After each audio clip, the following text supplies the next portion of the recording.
Okay, so before I even went to bed, I deleted the penny stock. I'm not looking at that anymore. And I meant to wake up at 7 a.m., but I woke up at 7:37. I just fell asleep randomly. So, yeah, I'm getting better at waking up early and staying up. So, yeah, these were moving, but yeah, no, this was bankruptcy, so I avoided that. And there was multiple I was looking at, but the patterns didn't look good. This is not going to spike according to what I saw.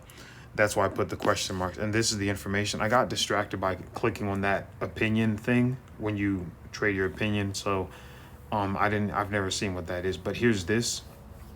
That stock didn't look too amazing, but I was just scrolling around. Basically, AZTR. There's AZTR going down.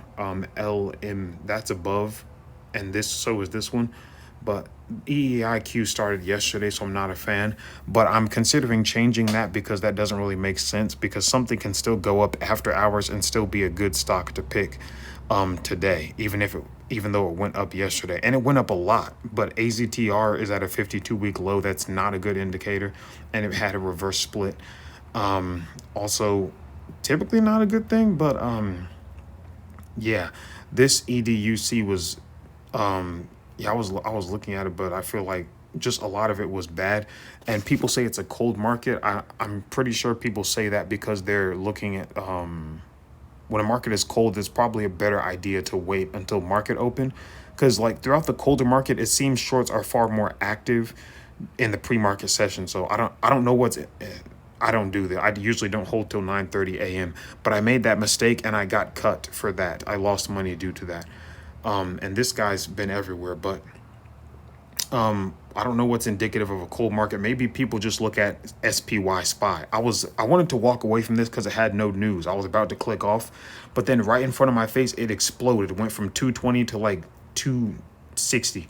And yeah, it just the pattern just didn't look good. But I was in on this and I was negative $12. So then I was expecting it to go to 290, but then it went down and I stuck to my stop loss and lost money. Then it came back up.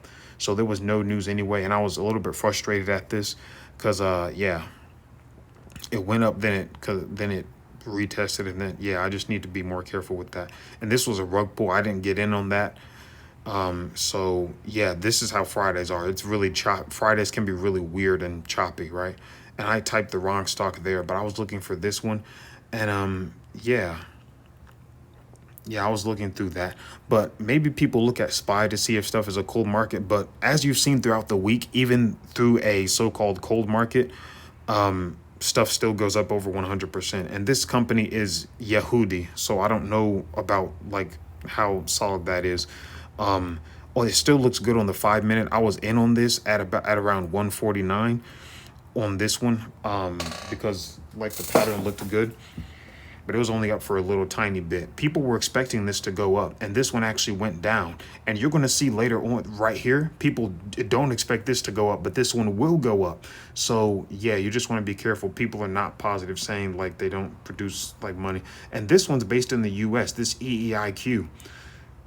And so I decided to look back and I found Jianbo. That's why people are not are saying it's Chinese. And yeah, that one continued to go down. This one I continued to hold, and I got into some other stocks while I was holding because I thought this stock would go back up. But see how it's dipping under that red line? It's even going to go negative on the day. And this one halted EEIQ as soon as it shut. It absolutely fell down, and then everything stopped. But it's gonna come back up, and eventually I'm gonna take notice. So yeah, something could explode after hours the day before it, and that's still good. And yeah, the one where I stuck to my stop loss, the stock immediately went up after, and the one where I did not stick to a stop loss, here's the OG right here. The OG had to tap in. The one where I did not stick to my stop loss, it continued to go down.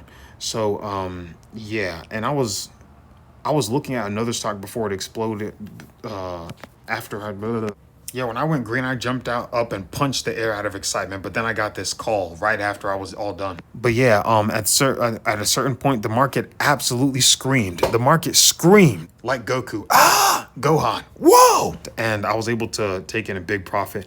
Yeah. So you just want to be very careful about this. And I was able to take profit and just walk away and just dust my hands off, just like and just get out. So yeah, you can see that it was pretty choppy. So just be very careful and just don't be afraid to jump into a stock if it well, I would have had to ignore some things. This one went negative on the day. It went all the way down to 1.22. Like the percentage was in the red on the entire day. So it only went up for a few minutes. Yeah, so you just want to be careful. I bought more of Elab, the one that burned me, but I eventually went positive because of that same stock. The one that went up as soon as I lost money, then it went up after I sold. And I'm already done for today. I'm not going to turn and go back to the well because I'm not going to give back anything. Phew, that thing fell as soon as I let go of it. So yeah, man. Red on the month, but yeah, I can definitely make this back and just be more careful and just be wise. And as you can see, I'm above rock bottom. So yeah, I'm definitely planning adding some new stuff to my plan, taking away some useless stuff.